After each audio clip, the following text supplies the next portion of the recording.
Dans la capsule précédente, j'ai décidé de faire quelque chose avec la banderole du cégep.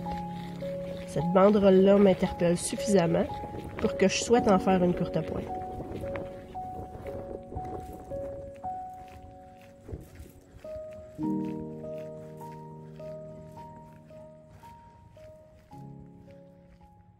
Ici, à Drummondville, le textile a joué un rôle important dans le développement de la ville. Je m'en vais donc rencontrer Geneviève Béliveau de la Société d'histoire de Drummond pour en savoir plus long à ce sujet-là. Il y a plusieurs industries du textile qui se sont établies dans différentes régions au Québec. À Drummondville, ce qui a été particulier, en fait, c'est qu'il y en a eu plusieurs qui sont venus en même temps ou pratiquement s'établir ici. Les différentes industries qui sont venues s'établir à Drummondville avaient chacune leur créneau particulier. Quand on pense à la Butterfly Hosiery, eux, c'était des bas de soie. Lorsqu'on pense à la Louis Russell, eux, c'était de la soie naturelle. Et la Canadienne Cellulose, qui a été la plus grosse industrie du textile, elle, c'était de la soie artificielle, l'acétate de cellulose. Au Québec et ailleurs, il y a deux éléments qui ont favorisé le développement de la courte pointe comme activité domestique. D'abord, l'ouverture des premières manufactures de coton, qui ont permis d'avoir plus facilement accès à du tissu neuf.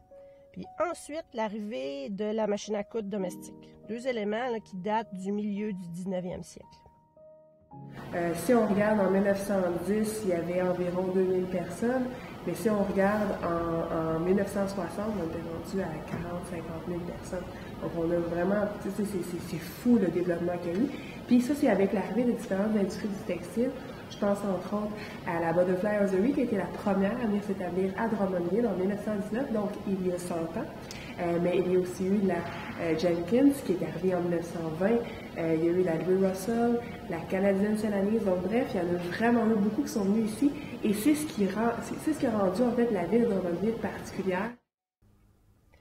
La courte pointe au Québec, ça existe depuis l'arrivée des premiers colons, j'imagine.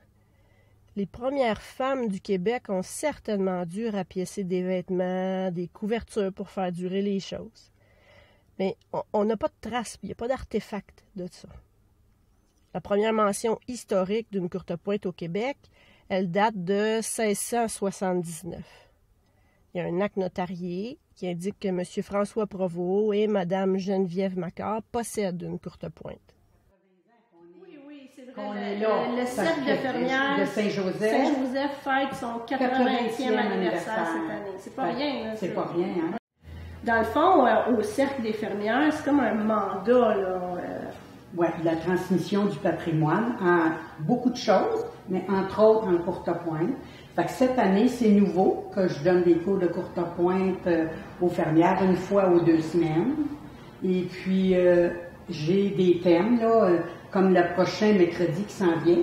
Ça va être un cours. Puis, ça va être le log cabine. Oui. Et moi, j'ai commencé la courte pointe avec ma grand-maman sur une machine à coudre à pédale. À pédale? Oui, oui.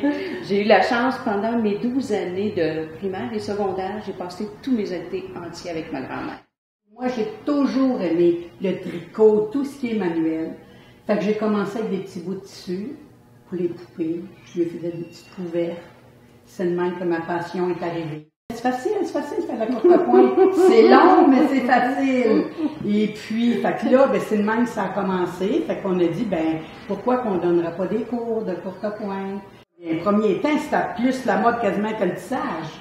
Oui, là, le tissage revient. Là, le tissage revient. Mais la courte pointe aussi, ça va revenir fort, moi, je suis certaine. Oui, oui.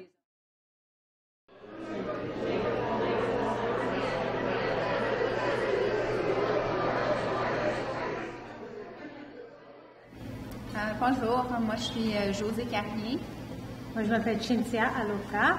On est cofondatrice de la Guilde Courte Pointe Moderne de Montréal. On est une branche d'une plus grande guilde qui s'appelle The Modern Quilt Guild, puis nous, notre branche a été fondée en 2012.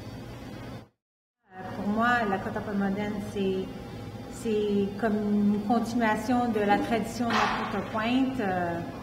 Traditionnelle. On se distingue peut-être un petit peu plus en fonction de style.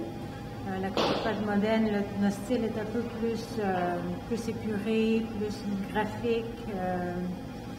On est plus inspiré par l'art moderne.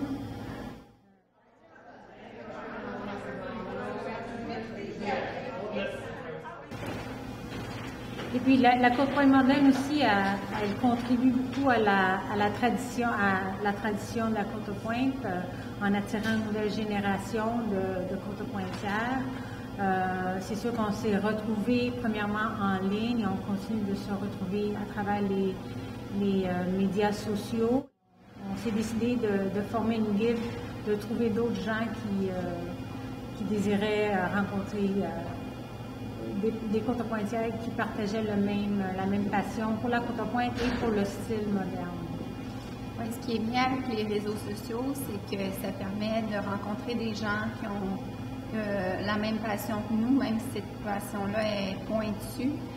Puis malgré aussi la distance, mais ce qui est encore vraiment mieux, c'est de rencontrer des gens en personne pour échanger sur une passion commune.